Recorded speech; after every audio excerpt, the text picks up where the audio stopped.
They say a dog only runs like that when it hears something the world isn't ready to say out loud. And on that cold Montana morning, Rex wasn't just running. He was pulling something out of the silence itself, his paws cutting through a thin crust of snow as if he were chasing a memory instead of a scent. And Ethan Cole knew better than to call him back, because Rex had never been wrong, not once. Not in the years they had wandered together across back roads and forgotten towns where the wind carried more stories than people ever told. So Ethan followed, boots crunching slow against the frozen ground, breath rising in quiet clouds, his eyes scanning the pale horizon where the trees stood like watchful sentinels under a sky stretched thin and gray. And there was a heaviness in the air that didn't belong to winter alone, something older, something waiting, and Rex moved with a kind of urgency Ethan hadn't seen since the war, ears forward, tail low, his body tense but focused, like he was listening to something beneath the earth rather than above it. And then Ethan saw it, a shape breaking the smooth line of snow ahead, not quite still, not quite moving, just there in a way that made the world feel suddenly smaller.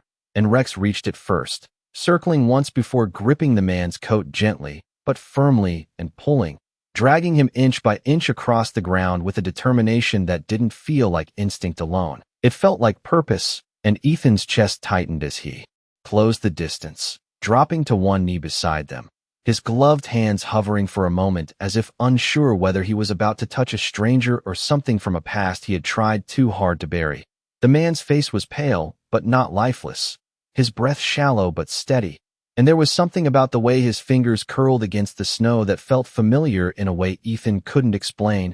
And Rex let out a low sound, not quite a growl, not quite a whine, something in between, something that carried weight, as if he were asking a question Ethan didn't yet understand. And the wind shifted then, just slightly, enough to stir the man's coat and reveal a glint of metal beneath the fabric, a chain catching the weak winter light. And Ethan reached forward, brushing the snow away with careful movements until the object came into view, a worn dog tag resting against the man's chest, its surface scratched by time, but still legible in a way that made Ethan's breath catch somewhere between his lungs and his throat, because names don't just appear in places like this, not names you thought you'd left behind, not names that belong to nights filled with dust and silence and choices you couldn't undo. And Rex stepped closer, pressing his body against Ethan's side as if grounding him, as if reminding him that whatever this was, whatever had been dragged out of the cold and laid before him, it wasn't an accident. And Ethan felt it then, deep and quiet, the kind of knowing that doesn't shout but settles in your bones, that the morning hadn't brought him a stranger at all, it had brought him something waiting, something patient, something that had followed him longer than he cared to admit. And for the first time in a long while, Ethan Cole didn't feel alone out there in the wide open silence, because some things, no matter how far you run, have a way of finding you when you finally stop long enough to listen. Ethan did not touch the dog tag right away because some things carried a weight that was not measured in ounces or metal but in memory, and his hand hovered there for a long second before finally closing around it, the cold surface pressing into his palm like a quiet warning. And Rex shifted beside him, his breathing steady but alert, eyes locked on the man as if guarding not just his body but whatever truth rested beneath it. And the wind moved again, low and steady through the pines, carrying that same faint metallic scent Ethan had learned to recognize years ago. Not danger exactly, but the echo of something that had already happened, something unfinished. And he swallowed slowly before turning the tag, just enough to read it clearly. The letters worn but unmistakable, the name etched there, pulling at something deep inside him like a thread that had never fully been cut. And for a moment the forest around him seemed to fall into a deeper kind of silence, the kind that listens back. And he let out a breath he had not realized he was holding, his shoulders tightening beneath his jacket as old instincts stirred without asking permission. Not fear, not yet, but awareness, the kind that made every sound sharper, every movement more deliberate. And Rex leaned closer, pressing his side against Ethan's leg in that quiet way he had learned during long nights when words did not help, when presence was the only thing that mattered. And Ethan understood that signal well. It meant stay steady, stay here, do not turn away. And he nodded almost without thinking, his gaze returning to the man's face, studying it now with more care, noticing the faint lines around the eyes, the weathered skin, the way his breathing seemed to fall into a rhythm that felt familiar, not because he recognized the man, but because he recognized the kind of life that carved those details into a person. And slowly, carefully, Ethan slid his arm beneath the man's shoulders, lifting him just enough to get him out of the snow, the movement deliberate, controlled, as if the ground itself might shift if he moved too fast, and Rex stepped back just enough to give space but did not look away, his ears flicking at something distant, something Ethan still could not hear, and as they began to move, step by slow step toward the small cabin that sat a quarter-mile back through the trees, the weight in Ethan's chest grew heavier, not from the effort, but from the quiet certainty that this moment had been building long before this morning, that whatever had led Rex out into the cold and back again was not random,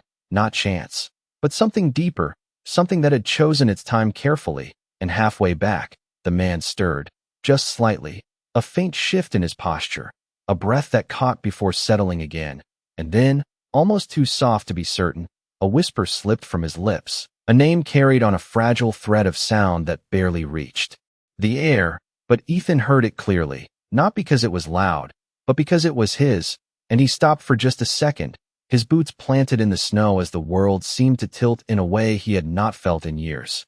And Rex let out a low, steady sound, not alarm, not fear, but recognition, as if he had been waiting for that moment all along. And Ethan closed his eyes briefly before opening them again, because some truths do not arrive with noise, they arrive quietly, and once they do, there is no stepping back from them. The cabin came into view through the trees like something half-remembered, its weathered wood blending into the pale morning light as if it had been waiting there longer than Ethan cared to admit. And by the time he reached the small set of steps leading up to the porch, his arms had begun to ache from the weight he carried. But he did not stop, not because he could not, but because something inside him would not allow it.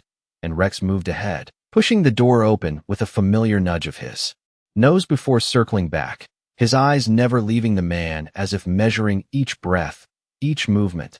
And inside, the air held that quiet stillness Ethan had come to rely on, the kind that settled around you like a blanket when the world outside grew too loud. And he laid the man gently on the worn couch near the window, brushing snow from his coat with slow, deliberate motions, as though clearing away more than just the cold, as though each touch revealed something he was not ready to face. And for a moment, he simply stood there, looking, listening, waiting for the rhythm of the room to return, but it did not fully, because the presence of the stranger had shifted something subtle yet undeniable, like a new note introduced into a song that had always been played the same way. And Rex positioned himself beside the couch, lowering his body to the floor, but keeping his head lifted, ears angled forward, alert in a way that spoke of recognition rather than concern, and Ethan noticed it, the difference, the absence of tension that usually came when something unknown entered their space.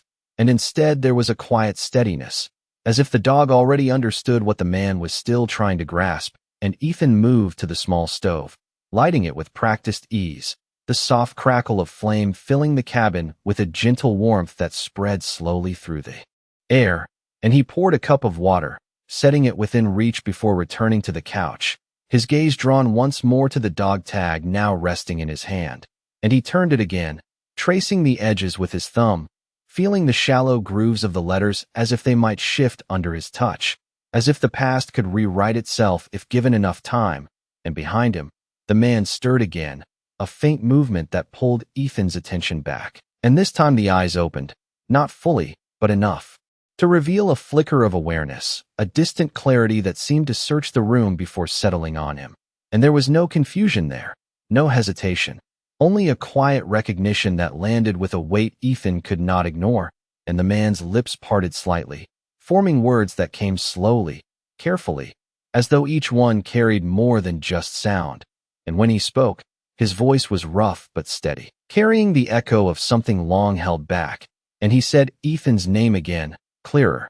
This time, not as a question, not as a guess, but as a certainty, and Ethan felt something tighten in his chest, not sharp, not sudden, but deep and steady, like a door that had been closed for too long beginning to open on its own. and Rex let out a soft breath, lowering his head just slightly, not in submission, but in acknowledgement, as if the moment they had been moving toward had finally arrived, and Ethan took a step closer, his voice quieter than usual when he finally spoke, asking a question he already knew would not have a simple answer.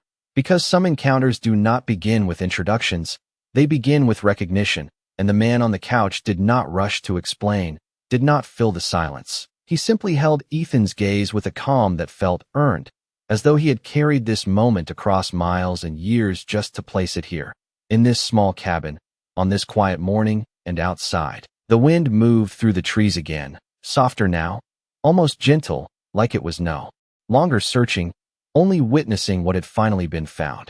Ethan did not answer right away because the moment did not feel like one that could be filled with quick words, and instead he pulled a chair closer to the couch and sat down slowly, the wooden legs scraping softly against the floor as if even the cabin understood the need for quiet. And the man watched him with a steady gaze that held no urgency, only patience, the kind that came from someone who had waited a long time to be seen. And Rex shifted his position slightly, resting his head on his paws, but keeping his eyes open, moving between the two men as though bridging a space neither of them fully understood yet, and the fire in the stove crackled gently, sending a faint warmth through the room that softened the edges of the cold still clinging to their clothes. And Ethan finally spoke, his voice low and careful, asking the question that had settled into his chest the moment he heard his name spoken out there in the snow. How the man knew him, but the answer did not come in the way he expected, because the man did not rush to explain.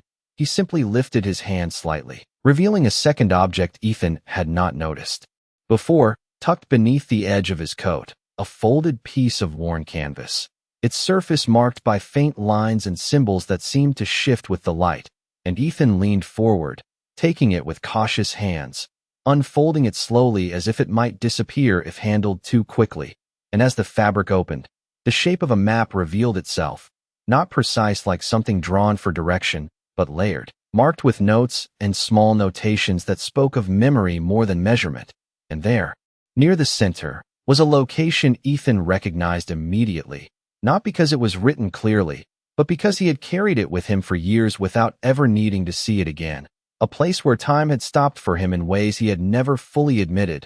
And his fingers tightened slightly on the edge of the canvas as the room seemed to narrow around that single point, and the man's voice came again, steadier now, explaining not in full sentences, but in fragments that carried weight, words, about a mission that had gone quiet before it was ever understood, about a signal that had not been lost but simply unheard, about someone who had waited longer than anyone should have.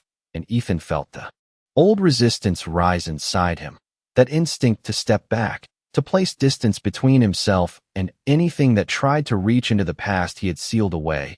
But Rex lifted his head at that exact moment, letting out a soft, deliberate breath that drew Ethan's attention back, grounding him in the present, reminding him that he was not standing alone in that memory anymore. And the man continued, his eyes never leaving Ethan's, not accusing, not demanding, simply offering something that had been carried across time. And Ethan realized then that this was not about blame, not about reopening wounds for the sake of pain, but about something else entirely, something quieter, something that required him to listen rather than defend. And outside, the light had begun to shift, the pale gray sky softening into a muted brightness that filtered through the window, casting long, gentle shadows across the floor. And for the first time since the man had been brought inside, Ethan felt the weight in his chest change, not lighter, not gone, but different, as if it had been given shape instead of just pressure. And he looked down again at the map, tracing the marked place with a slow, steady motion, knowing without needing to say it that whatever truth had been brought to his door that morning was not meant to stay there.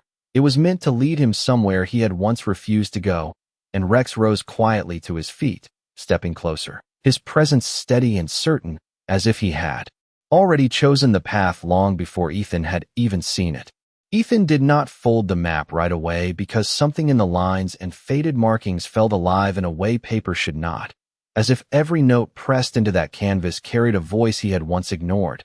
And he sat there for a long moment with it resting across his knees, his eyes tracing the path again and again until the shapes stopped being abstract and became memory, and the man on the couch watched him without interruption, his breathing more even now, his presence steady like someone who had already said the hardest part and was willing to let the rest arrive on its own. And Rex stepped closer, his nose lowering toward the map, hovering just above it before shifting slightly to one side, his ears tilting as though he were aligning something only he could sense.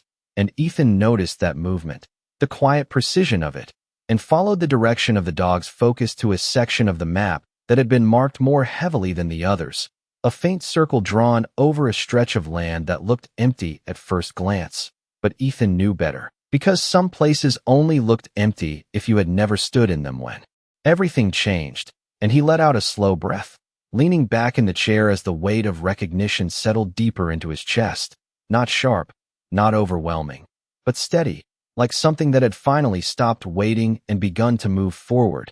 And he asked the question that had been forming beneath everything else, not why the man had come, not how he had found him, but how long.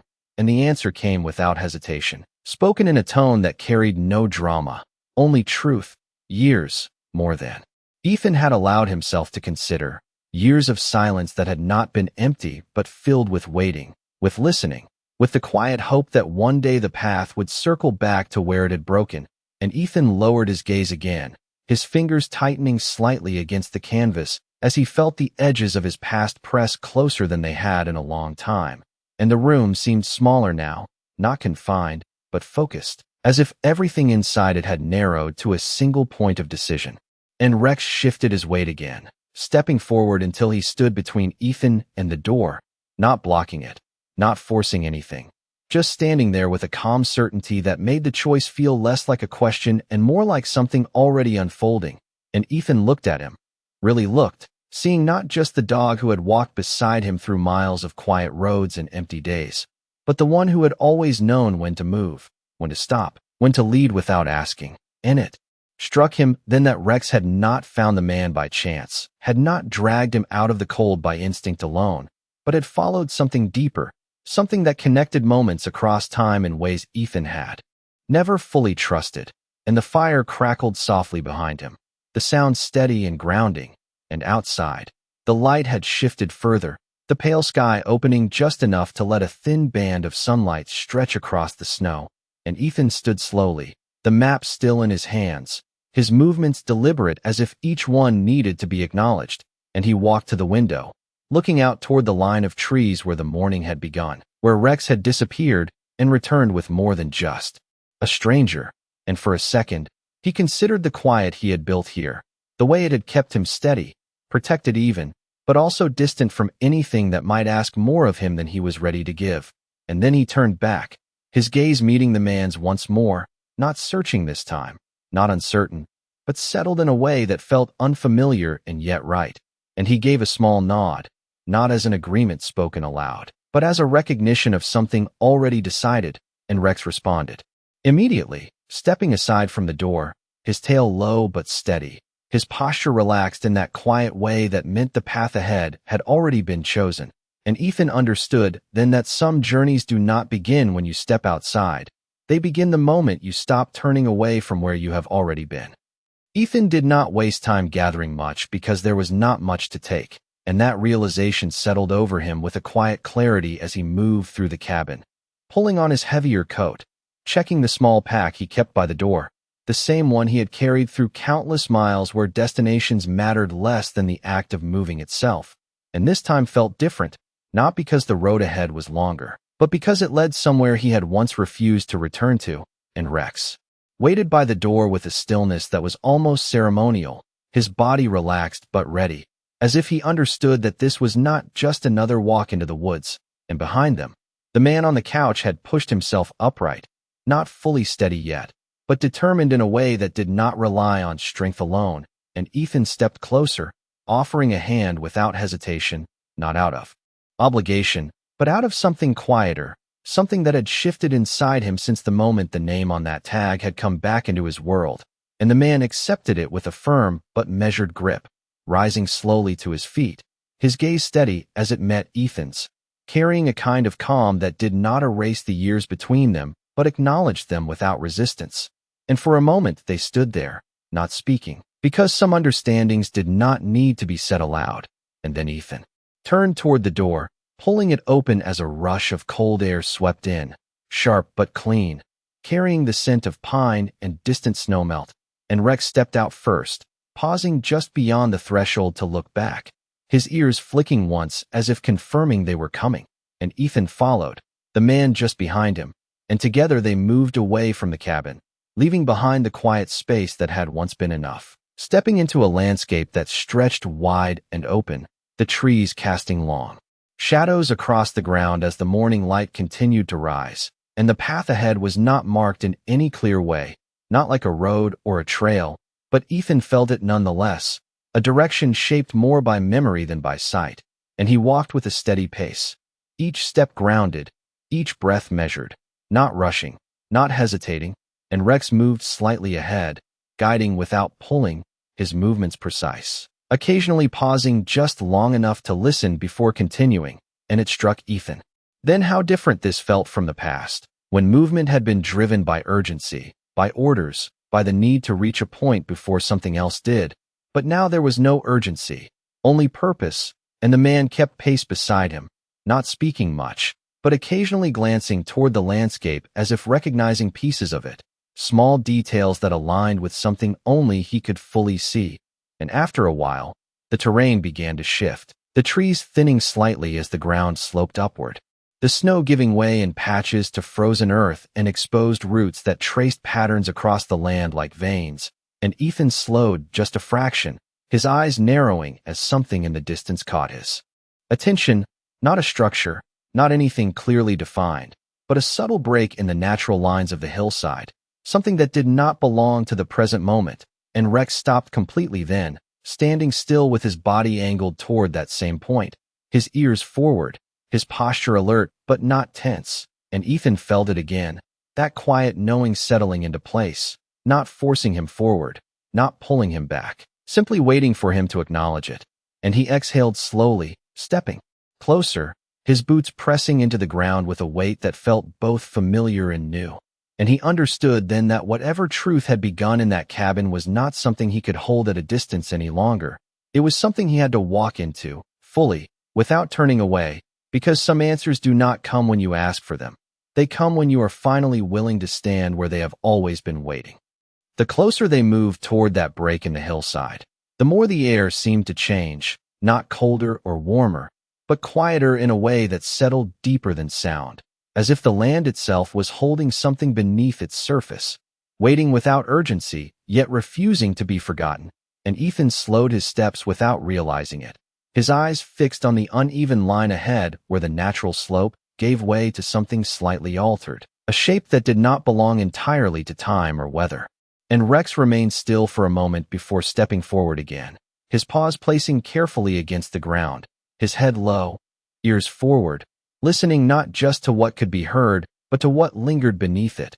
And the man walked beside Ethan with steady breath, his presence no longer fragile but grounded, as if each step closer to that place restored something that had been held in suspension for far too long. And when they reached the edge of it, the details began to reveal themselves.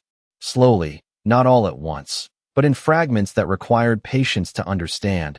A section of earth slightly sunken, the faint outline of old wooden beams barely visible beneath layers of time, and a piece of metal just beneath the surface, worn but intact, catching a thin line of light as the clouds shifted above. And Ethan felt his chest tighten again, not from fear, but from recognition that moved through him like a quiet echo. And he crouched down, brushing away a thin layer of frost with his gloved hand, the motion careful, deliberate, as though uncovering something that deserved more than haste. And Rex stepped closer, placing one paw gently against the ground beside the spot, holding it there as if marking the exact place where something once rested. And Ethan paused, watching the dog, understanding the signal without needing it explained, and he moved his hand slightly to the side, clearing more of the surface until the shape beneath became clearer, not a structure fully intact, not something built to last forever, but something that had once held purpose, once held people, once held time in a way that could not simply disappear. and the man lowered himself slowly to one knee beside him, his eyes fixed on the same point, and for a moment neither of them spoke, because the space between them was filled with something larger than words, something that stretched back through years neither of them had lived the same way.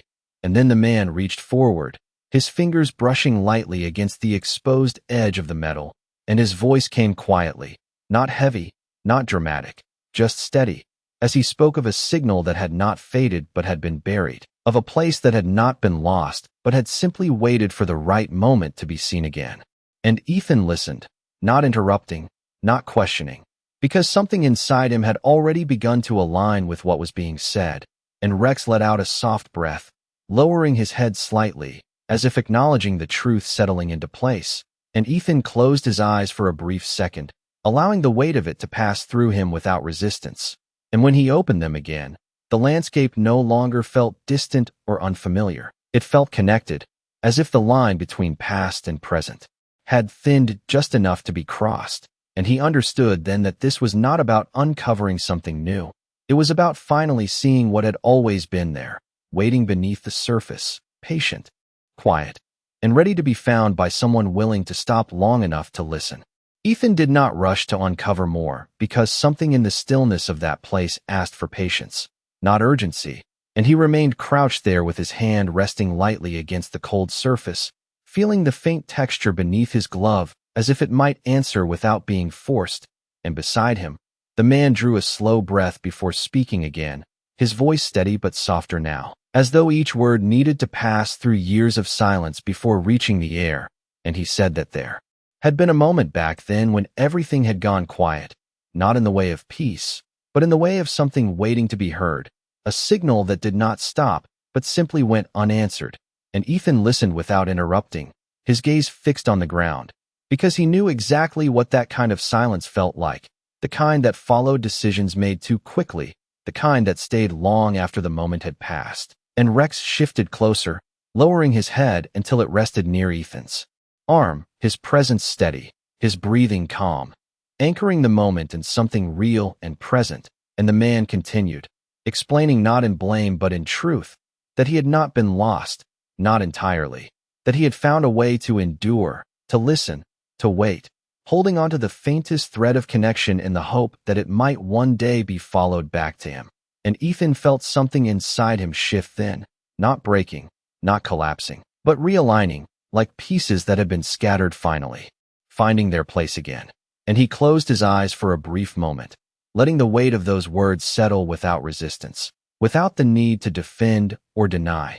And when he opened them again, he reached forward with both hands, brushing away more of the frost and earth, revealing a small recessed space beneath the surface, not deep, not hidden beyond reach, just enough to be overlooked by anyone who was not searching with intention. And inside that space rested a compact device, worn by time but still intact, its surface marked with the same quiet persistence as everything else they had uncovered. And Ethan recognized it immediately, not as something dangerous, not as something broken, but as something unfinished, a signal that had once carried meaning and had simply never been answered.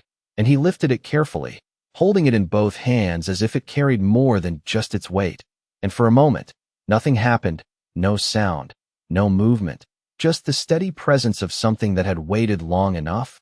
And then Rex let out a soft, single breath, and Ethan pressed the small switch along its side, not out of impulse, but out of understanding. And the response was faint, almost imperceptible, a low, steady tone that rose and fell like a distant echo returning after years of silence. And Ethan felt it move through him, not as noise, but as recognition.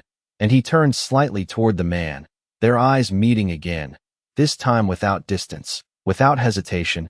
And in that quiet exchange, everything that had remained unspoken found its place, not as something to be fixed, but as something finally understood.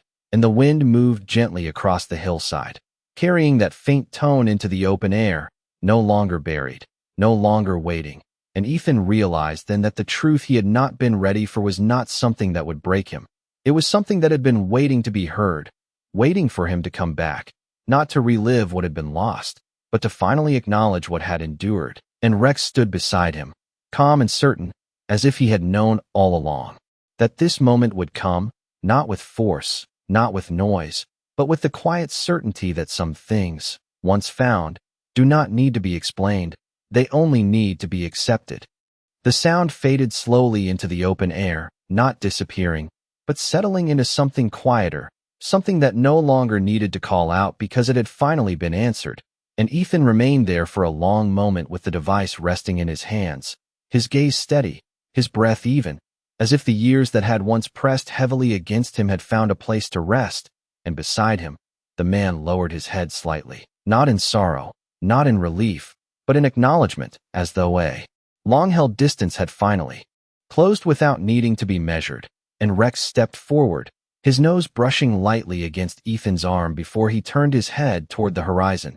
His ears relaxed now, his posture no longer searching, and Ethan followed that gaze, lifting his eyes toward the stretch of land beyond the hillside, where the light had grown warmer, softer, the pale sky opening into a quiet blue that had not been there when the morning began. And for the first time in a long while, the landscape did not feel like something to pass through. It felt like something to stand within, something to be part of without needing to escape it. And he exhaled slowly, a breath that carried no urgency, no tension, just a steady release of what had been held for too long. And he lowered the device carefully back into the small recessed space, not burying it, not hiding it again, but placing it where it could remain without being lost. A marker not of what had been missed, but of what had finally been found. And when he stood, the movement felt different, not heavier, not lighter, but grounded in a way that did not shift with memory. And he turned toward the man, their eyes meeting once more, and there was no need for words, no need for explanation, because everything that had needed to be said had already been carried through the silence that brought them there. And the man gave a small nod, his expression calm, settled, as if he had reached the end of something he had carried alone for far too long. And Ethan returned that nod, not as a gesture of closure, but as one of understanding, a quiet agreement that some paths do not end. They simply change direction, and Rex moved between them again, not dividing, but connecting, his presence steady and certain. And then he turned and began to walk back the way they had come, not rushing, not pulling, just moving forward with the same quiet purpose that had guided him all along. And Ethan followed without hesitation, the man beside him, their steps aligning naturally as they moved away from the hillside, leaving behind a place that no longer held unanswered questions. And the trees welcomed them back with a gentle rustle of branches, the sound soft and familiar. And as they walked, the space between past and present no longer felt like a divide, but like a bridge that had finally been crossed. And Ethan realized that he had not been brought there to relive anything, not to carry it again, but to see it clearly, to understand it without turning away. And in that understanding, something within him had shifted into place, something quiet but lasting. And the cabin would still be there, the road would still stretch on, but it would not feel the same, because he was no longer walking to escape what had been. He was walking with it, no longer burdened, no longer unfinished. And Rex glanced back once, just briefly, his eyes meeting Ethan's with a calm assurance that needed no translation. And Ethan gave the smallest nod in return, a silent acknowledgement of a truth that had taken years to arrive. And as they continued forward into the soft light of the day, the world did not feel larger or smaller. It simply felt right, as if something that had once been out of place had quietly found where it belonged. And in that stillness, there was no need for anything more. Because sometimes the truth does not change who you are, it simply reminds you of who you were meant to be all along.